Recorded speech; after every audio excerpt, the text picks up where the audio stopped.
கர்த்தருடைய பரிசுத்த நாமத்திற்கு மையம் உண்டாவதாக. 1 பேதுரு 5ஆம் அதிகாரம் 7வது வசனம். அவர் உங்களை விசாரிக்கிறவர் ஆனபடியால் உங்கள் கவலைகள் எல்லாம் அவர் மேல் வைத்து விடுங்கள்.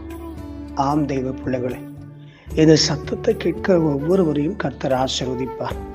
இந்த நாட்களிலே என்னை விசாரிப்பதற்கு ஒருவரும் இல்லை, என்னிடத்தில் அன்பு செலுத்துவதற்கு ஒருவரும் இல்லை. எனக்கு ஒவ்வொரு நாளும் கவலைகள், பாரங்களும் பிரச்சனைகளும் அதிகமாக இருக்கிறது என்று சொல்லி ஒருவேளை இந்த நாட்களில் கலங்கி கொண்டிருக்கிறீர்களோ, விசாரிக்க ஒருவரும் இல்லை என்று சொல்லி ஏங்கிக் கொண்டிருக்கிறீர்களோ, பரிசுத்த வேதம் சொல்லுகிறது, ஆண்டவராக இயேசு உங்களையும் என்னையும் விசாரிக்கிறவர். உங்கள் கவலைகள் எல்லாம் அவர் மேல் வைத்து விடுங்கள். என்னுடைய கவலைகளை யாராரிடத்துல சொன்னால் சரியாகிவிடும் என்று சொல்லி யாராவது என்னுடைய கவலை கேட்க மாட்டார்களா, என்னுடைய பிரச்சனைகளை கேட்க மாட்டார்களா என்று ஏங்கிக் கொண்டிருக்கிறீர்களா?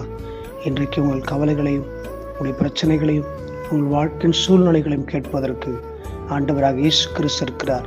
அவர் கேட்கிறவர் மாத்திரமல்ல, அதை விசாரித்து அதை சரி செய்கிறவர் நாம் ஆராதிக்கிற இயேசு.